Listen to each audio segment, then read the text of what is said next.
আসসালামু আলাইকুম প্রিয় দর্শক শ্রোতা, আজকে আমরা আবু লাহাব অর্থাৎ সূরা লাহাবের দ্বিতীয় অংশ আলোচনা করব।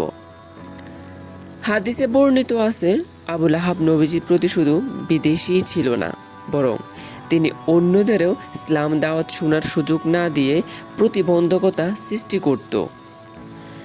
একদিন হাদিসে এসেছে, তিনি নবীজির দিকে পাথর নিক্ষেপ করেছিলেন এবং বলেছিলেন সে মিথ্যাবাদী। তার স্ত্রীও নবীজির প্রতি গালিগালাজ করত। আবু লাহাবের পরিণতি খুবই করুণ ছিল। বদরের যুদ্ধে মুসলমানরা বিজয়ী হওয়ার পর সে মারাত্মকভাবে ধাক্কা খেয়েছিল। এরপর অল্প কিছুদিনের মধ্যেই সে ভয়ঙ্কর এক রোগে আক্রান্ত হলো। আরবরা যাকে আল আদসা বলে। এটি ছিল এক ধরনের ছোঁয়াচে চর্মরোগ। তার শরীর গাতে পূর্ণ হয়ে গিয়েছিল এবং তার দুর্গন্ধে কেউ কাছে যেত না। এমনকি তার নিজের ছেলেরাও তার লাশ ছুঁতে সাহস করেনি। কয়েকদিন তার লাশ পড়ে থাকার পর দূর থেকে মাটি ছুঁড়ে দিয়ে গর্তে ফেলে তাকে সমাধিস্থ করা হয়। এভাবেই চরম অপমানে তার মৃত্যু হয়। কথিত আছে, তার স্ত্রী উম্মে জামিলও নবীজির প্রতি বিদ্বেষ পোষণ করতে করতে মৃত্যুবরণ করেন।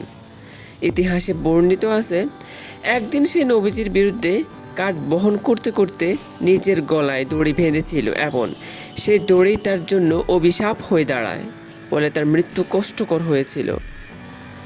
এই সূরার শিক্ষা অত্যন্ত স্পষ্ট।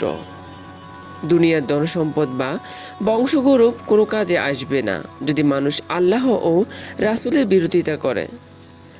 আবু লাহাব যদিও ধনী ছিলেন, কুরাইশের প্রভাবশালী নেতা ছিল, কিন্তু তাতে তার বিন্দুমাত্র উপকার হলো না। আল্লাহর কাছে গ্রহণযোগ্য একমাত্র জিনিস হলো ঈমান ও সৎকর্ম।